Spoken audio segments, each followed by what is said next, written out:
Hi amazing people, welcome back to the channel. How are we all doing? This video is going to be a follow-up video to the last video we had on the channel, and in that last video we spoke about alternative countries that international students can apply to and relocate to. Now in today's video we're also going to be talking about some European countries that are also good options for international students to explore as well, and that are also HND friendly. Okay, most of these countries that we're going to be talking about today allow for HND applicants to apply for direct masters, most of them, but then most of them will still ask you to do a top-up degree or to do a pre-masters. Okay, it is really tough out there for HND applicants. I know it is, and that is why I always encourage people to do a top-up degree in their home countries before you start the process of applying for postgraduate courses abroad.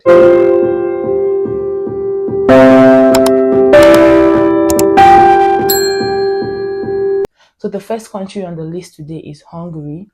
Hungary is one of Europe's most affordable postgraduate destinations. Tuition fee for master's degree in Hungary is roughly around 5,000 euros to 11,000 euros, and this also depends on the school you've applied to. Now, concerning HND applicants, some universities will allow you to apply with your HND, but then you have to have a very strong related work experience. Okay, so if you're applying for a tech course, you must have a very strong related work experience. But most universities in Hungary are going to ask you to do a top-up degree or to do a pre-master's course. Now, what are the popular courses? What are the popular courses in Hungary? Talking about popular courses, this doesn't mean that these are the only courses that you can do in Hungary. You can still decide to do whatever thing it is you have in your mind to do, but these courses are the courses that are very popular. And you know that when courses are popular, it simply means that there are jobs available for people that graduate from those courses. If you have a background in these courses, you apply for this particular courses. Okay, if you have a background in IT, in engineering, in business administration, tourism, hospitality, and medical sciences, all these courses I've mentioned are in high demand in Hungary. Okay, so if you have a background in any of these courses, then by all means you can apply to study in Hungary. What's the job market like in Hungary? Now, Budapest and other cities have a growing tech sector, manufacturing and service sectors as well. So if you're doing tech, if your course is related to manufacturing, if your course is related to service, I think business admin falls under the service sectors, then you stand a chance to get yourself a job after graduation. Okay, I always advise people, in as much as you're not supposed to go for courses that you don't have a background in, it is also good for you to tailor your courses to fit into what is currently in vogue and what is currently needed in the job market in that country you're going for. Okay, so for Hungary now, that they have the growing sector for tech, they have engineering, they have IT, business administration, tourism, and the rest of the courses I mentioned. It is easier and better for the international student, or for you as an applicant, to tailor your CV and tailor your experience to these courses. Okay, tailor experience to these courses that you know that they are in need of, because after graduation you need to get a job to get settled in that country. That is, if you still want to settle in that country. Now, can you go with your dependents? Can you relocate to Hungary with your dependents? Well, they have a route that is called family reunification. It also requires proof of finances, just the way UK does. Just know that there is a possibility for you to relocate with your family on your student visa to Hungary through the route that is called family reunification. Okay, and when you're done with your postgraduate course, graduates can get up to 9 months job seeking visa to find employment, and that's what they call it. After you've gotten employment that can sponsor your stay in Hungary, after 3 legal years of stay in the country, you can apply for a resident permit, and then you can now become a resident in that country. But then permanent residency comes after 8 years of legal stay. Yeah, so in comparison to the UK, it doesn't really have everything that the UK has, or everything that UK has to offer, but then it has also its own possibilities and opportunities available for international students as well. Okay, and the duration for permanent residence is actually a bit shorter than the UK. It is also relatively cheap, The only disadvantage that this has is that HND applicants may not really find it easy, because in the UK we have several options of schools that you can choose from if you're an HND applicant. But here in Hungary, you're not really sure, but there is a possibility that you could have, but then they are going to ask you to bring very strong work related experience. Okay, so you just have to have all those documents. Right now, the UK is really not smiling, so you have to have alternative options available to you. That's why I'm making this video. Now, the next country on the list we're talking about today is Malta. Malta is a warm English-speaking country, and it's also affordable. The postgraduate tuition ranges from 4,000 euros to 12,000 euros.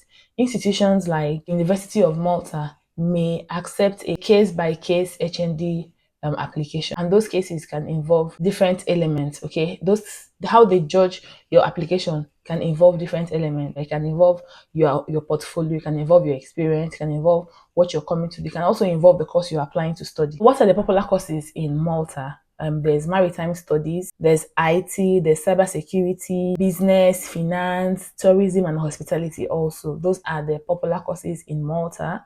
So if you're also considering studying in Malta, you would have to tailor your application to this popular courses. Okay, and I'm not saying completely change your course or just go for these courses if you do not have a background in any of these courses. No, what I'm saying is these are the popular courses. So if you know, and you know that when you actually apply for popular courses in any setting, any country, the chances that you get a job after graduation is actually on the high side.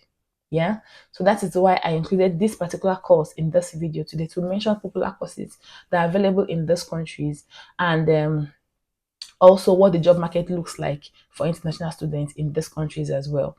So it's left for you to tailor, either you tailor your application to these courses, or if you do not have any of these courses as the courses that you want to apply for, it doesn't mean jump into them abruptly. No, you can start with a training, a course, or start with job experience, start with working, start with doing online trainings and the rest of it. At least have a background knowledge of what you're going into before you actually jump into it.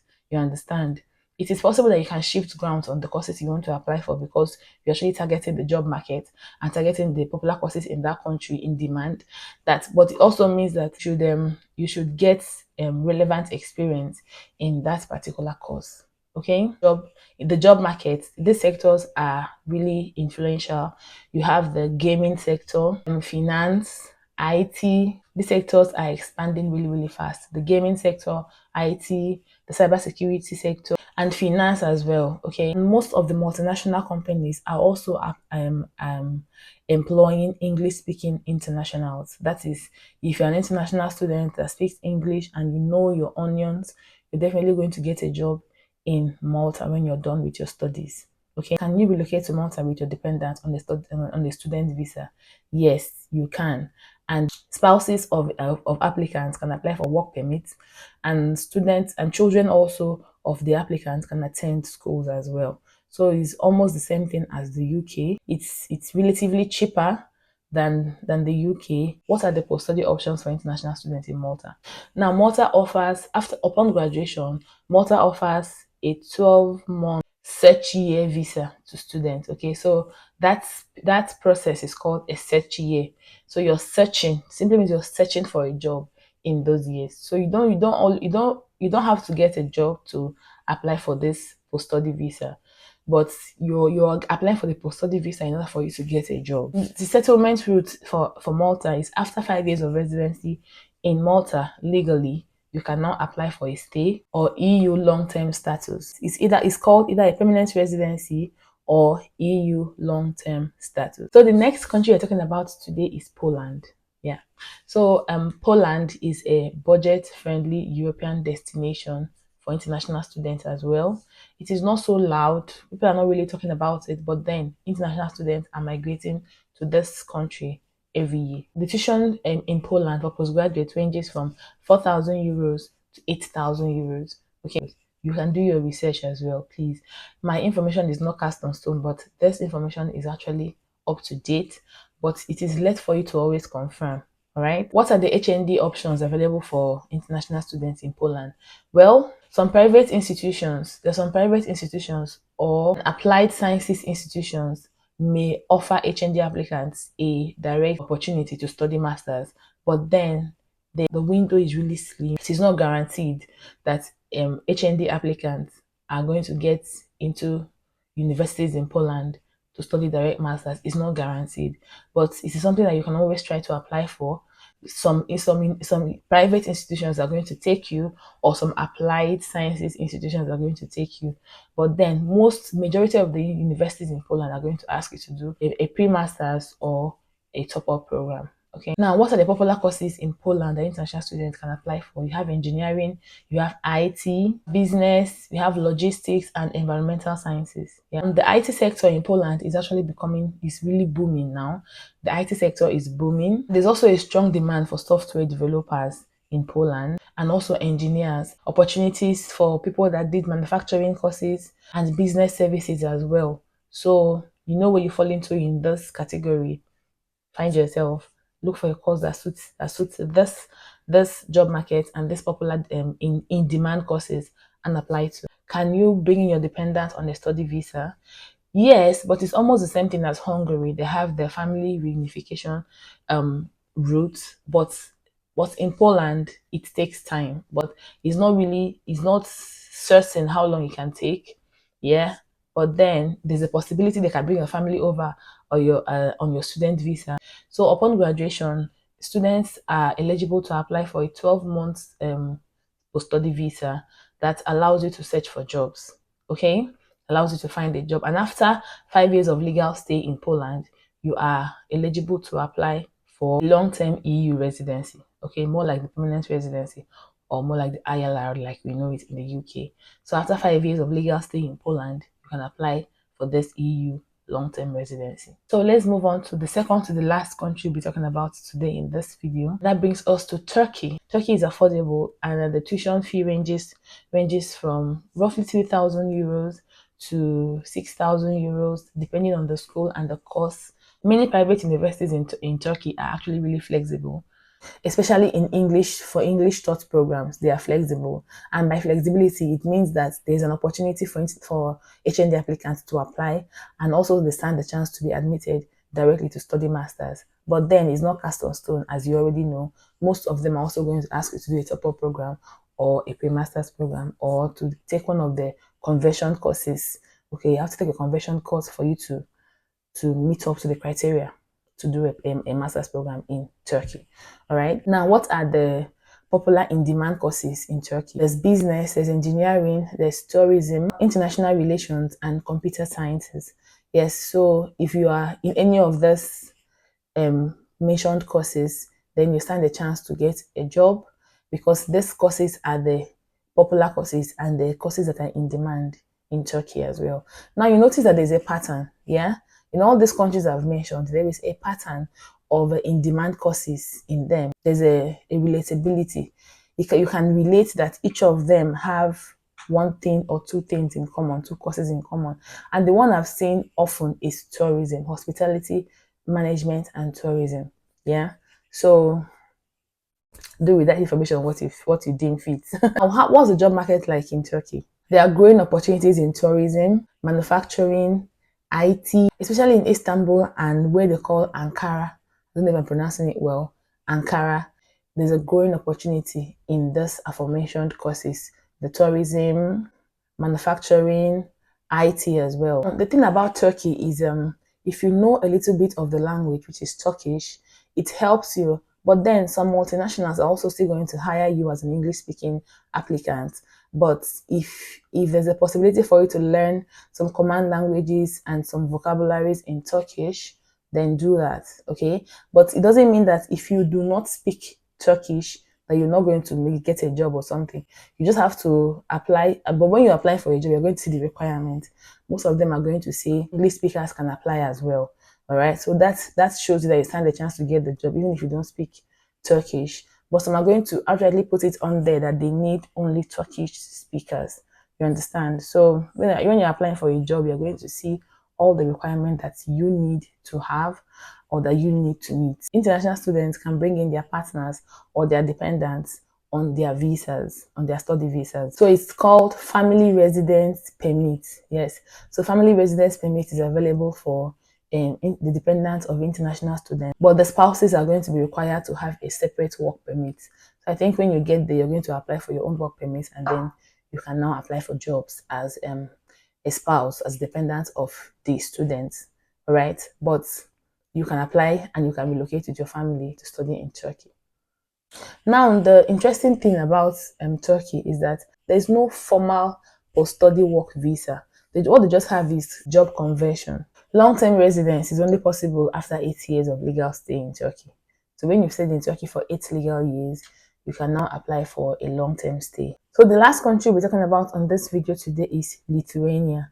Now, the tuition fee for Lithuania postgraduate courses range from 3,000 euros to 9,000 euros. And they also have low living cost. So the cost of living in Lithuania is relatively low. And then some universities in Lithuania accept HND for direct masters, but majority of them are going to ask you to do a top-up course. You're going to go through the top-up options, and then you choose the one that best affects your situation. Now, what are the popular courses in Lithuania that international students can go for? These are the in-demand courses. There's IT and software engineering, there's business, there's biotechnology, and environmental studies as well. So these courses are the in-demand courses in Lithuania. And what's the job market like? IT sector is growing really well in Lithuania. There is also increasing biotechnology startups in Lithuania as well, and also business services. Students can bring their dependents on their study visas. Upon graduation, you will get a 15-month permit in order for you to seek employment. After 5 legal years of stay in Lithuania, you are now eligible to apply for residency. So the duration is almost the same among all the countries we've spoken about. Now, this is where we're going to draw the curtain on this video. Due to the UK's very strict immigration policies, these countries we've spoken about in this video offer you affordable postgraduate studies, and they also welcome your families. Also have post-study visa options that are available. If this video was helpful for you and you have any questions at all concerning any country you've spoken about, or you have more suggestions of countries that you feel people should also explore that I have not covered in this video, feel free to drop a comment for me in the comment section. Share your thoughts with us. Share your thoughts with me as well. I'm looking forward to hearing from you all, and I'll see you all in my next video. Bye.